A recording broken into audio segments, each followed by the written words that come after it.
আসসালামু আলাইকুম। আমাদের আসলে ব্যবসা করা উচিত। ব্যবসা যে কত পাওয়ারফুল সেটা আপনি যদি দেখতে চান তাহলে একবার ইসরায়েলের দিকে তাকান। ইসরায়েল মানুষ হচ্ছে জাস্ট সম্ভবত ৭০ লক্ষ মানুষ। এই ৭০ লক্ষ মানুষ পুরো আমেরিকা কন্ট্রোল করে।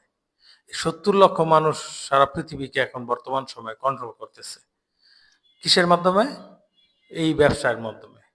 তো যারা কনফিউজ থাকেন সবসময় যে চাকরি করবেন, কোনটাতে উন্নতি বেশি, কোনটাতে করলে ভালো হয় বেশি, তাদের বলব চাকরি করেন কিন্তু আল্টিমেটলি আপনার প্ল্যানে রাখেন বিজনেস। বিজনেসে আল্লাহ অনেক রহমত বরকত রাখেন।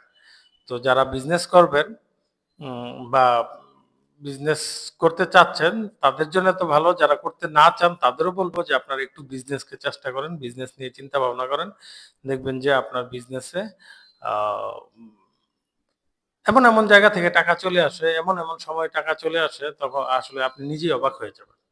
তো যারা এখনো আ কনফিউজড তাদের বলব যে বিজনেস করতে পারেন। বিজনেস আল্লাহ আলহামদুলিল্লাহ বিজনেস আল্লাহ অনেক রহমত বরকত রেখেছে।